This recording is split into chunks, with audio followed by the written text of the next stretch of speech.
From the DMI News Centre, this is Emirates News with Ramia Faraj. Welcome to Emirates News. Good evening from Dubai. Tonight's headlines. The President receives a note from the President of Iran delivered to His Highness Sheikh Mansour. Dubai police and the municipality arrest over 200 illegal vendors.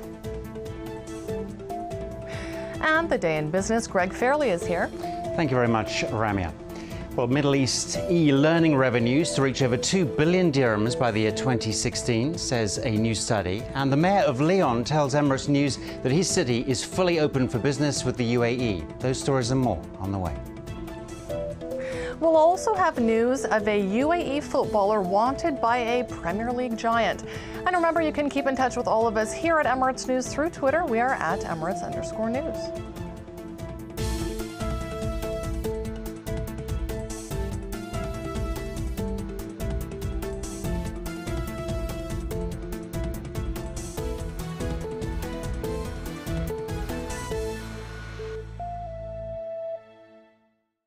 The President, His Highness Sheikh Khalifa bin Zayed Al Nahyan, has received a note from the President of Iran, Mahmoud Ahmadinejad.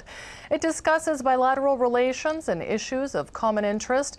The letter to Sheikh Khalifa was received by the Deputy Prime Minister and Minister of Presidential Affairs, His Highness Sheikh Mansour bin Zayed Al Nahyan, during a meeting with Iranian Ambassador to the UAE, Mohammad Reza Fayed. The meeting revolved around ties between the UAE and Iran and ways to enhance and develop them, in addition to a number of matters of mutual concern.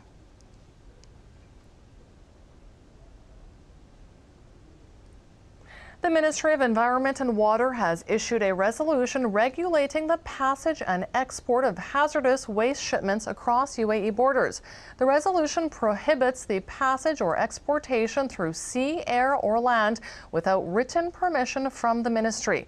This is meant to reduce the damage caused by exporting or transporting waste through the country. Dubai Municipality, in cooperation with Dubai Police, has caught around 250 illegal street traders over the past month. They include vendors, beggars, illegal car washers, and unlicensed butchers and fish cleaners.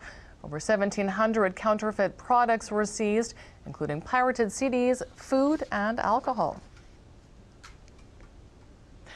Tomorrow, submissions will open for the 2014 Zayed Future Energy Prize. A total of $4 million will be awarded in recognition of achievements in renewable energy and sustainability.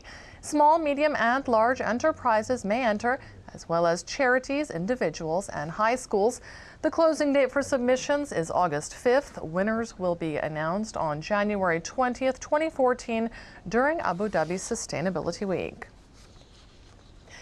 Now, a quick look at some of the other stories making the news today. The Criminal Investigation Department of Dubai Police has solved a case of cyber fraud worth 6 billion dirhams after hackers compromised the bank accounts of several companies. Electronic fraud has become a major concern for law enforcement authorities worldwide, and Dubai's CID say their latest bust proves they're one step ahead of the criminals. Abu Dhabi International Environmental Film Festival has announced a new contest this year for homegrown films. This award hopes to encourage both professional and amateur filmmakers to produce movies which promote protecting the environment. The Environmental Film Festival is held at the end of April. And a call to inventors. An innovation showcase is set to be held in Dubai Silicon Oasis on March 23rd. Contact details are on your screen right now, and organizers want to know if you have a design, a creation, an invention, or a prototype to go on display at Maker Day 2013. Okay, time to break now. Next on Emirates News, Greg will be here with business, including That was a senior-level business delegation led by the Mayor of Lyon, hoping to strengthen bilateral ties with the UAE. I'm Greg Fairley. I'll have that story when Emirates News continues after this break. Welcome back. Our top story tonight, the president has received a letter from Iranian President Mahmoud Ahmadinejad. It discusses bilateral relations and issues of mutual concern. Also, authorities have issued a new resolution regulating hazardous waste shipments across UAE borders. And lots more still to come here on the news, including the latest sport and a look at the weather. But first, the business. Greg Fairley joins us. And Greg, earnings from e-learning products are set to rise. Well, that's right, Rami. In fact, technology is now being embraced in the classroom and beyond. The Middle East is a vibrant e-learning market, according to a new Ambient Insight report. They found that revenues from sales of e-learning products will reach $560 million by 2016, driven mostly by extensive content digitization efforts, as well as large-scale use of tablets and smart learning tools across classrooms throughout the region. The UAE, Kuwait and Jordan have the highest percentages of private schools globally, and these schools have been found to be avid buyers of e-learning content, tools and platforms. Many new education-related products are currently being showcased at the Gulf Educational Supplies and Solutions Exhibition and Global Education Forum, which is currently underway at the Dubai World Trade Center. That runs until Thursday. Starwood Hotels and Resorts Worldwide today announced the beginning of a month-long relocation of its global headquarters from the US to Dubai. From now until April the 5th, the company's top executives will conduct day-to-day business from Dubai, which is seen as an increasingly important global destination and travel hub. This follows the company's successful relocation to China in June 2011. The company said that with 80% of Starwood's pipeline coming from rapidly growing markets, it is simply not possible to lead a truly global business from a boardroom in Connecticut.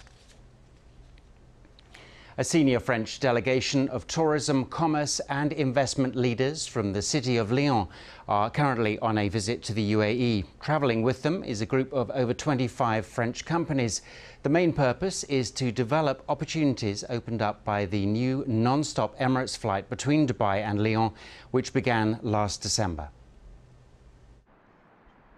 Lyon is the second richest city after Paris and economically is a major centre for banking as well as for chemical, pharmaceutical and biotech industries. There are now over 1,000 French companies based here in the UAE, and this is estimated to be increasing at around 10% every year. You have Paris and Île-de-France first, but after that, that is Lyon. When you ask to European investor which city is most dynamic in France outside Paris, they ask that is Lyon at 48%.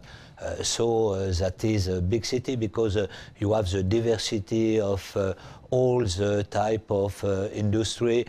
Lyon is known for its historical and architectural landmarks and is keen to attract Gulf tourists to the city and build on its 6 million international visitors annually. At this time, 70% of the travelers are business travelers. We receive every year a lot of congresses and conventions. We want to work on leisure tourism. We have big opportunities on leisure tourism because Lyon is such a beautiful destination, UNESCO heritage site, the second Renaissance district in Europe after Venice, and no one knows that. Bilateral relations between the UAE and Lyon are already strong, and with the city being a major economic centre in France, the long-term outlook remains positive. Before we ought to go to Paris, and after that to change of plane. Here you are directly to Dubai. After that you can have Dubai like hub to go to the different countries of Asia. Emirates Airlines' new service to Lyon is increasing the number of international destinations accessible from Lyon, along with providing strong development potential in terms of both passenger traffic and freight activity. We are here to create links between Lyon and Dubai, but not only for promotion. We want to work together for the future, not only on tourism, but also on education, as maybe the Maya said, and also culture, economy, everything. We want an exchange. The UAE is now France's leading trade partner in the GCC, with the value of French exports to the UAE in excess of 16.7 billion dirhams annually. This is something the latest mission will be aiming to grow with their newfound business associations in Dubai. Well, UAE bourses ended lower today. On the DFM, the insurance sector recorded the most activity. Let's take a detailed look now at the markets and currencies.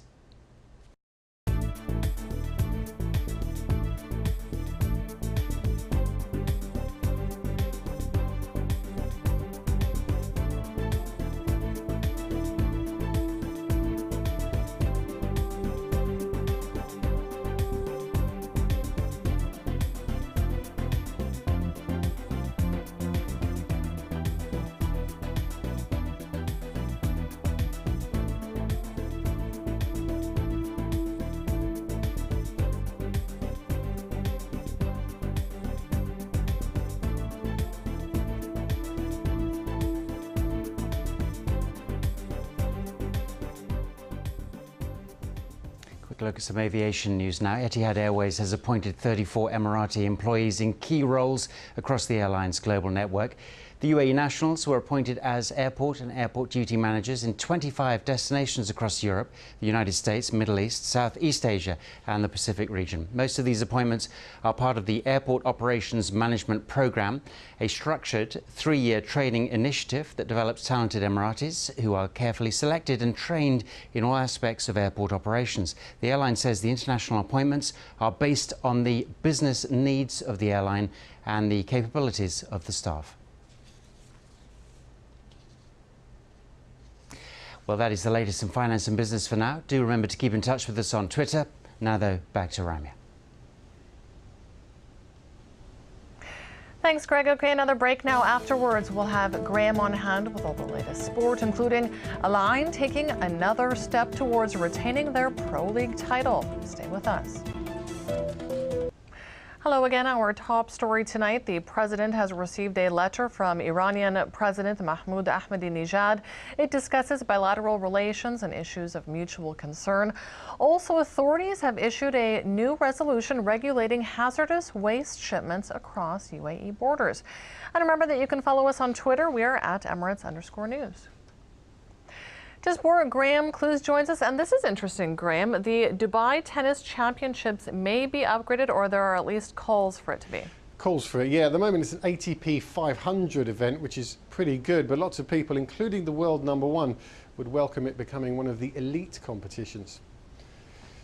Now, more on that shortly, but first, Al-Ain insists the title race for the Etisalat Pro League isn't over, even after beating their closest rivals Al Jazeera by 1-0 in the late game last night. As predicted, it was a tight match with neither defence showing much weakness. Omar Abdul Rahman came close with his free kick for Al-Ain on 64 minutes. But with 9 minutes to play, Jazeera defender Juma Abdullah brought down Omar's brother Mohammed in the box, and the replay showed the referee had little alternative but to award a penalty. Asamoah Gyan stepped up to score his 22nd of the season and possibly the most important in their race to retain the Etisalat Pro League title. Also last night, a late goal from Mubarak sealed a crucial 2-1 win for Banias over Dibba. Awana had put them ahead just before half-time, but Fernando equalised 20 minutes later.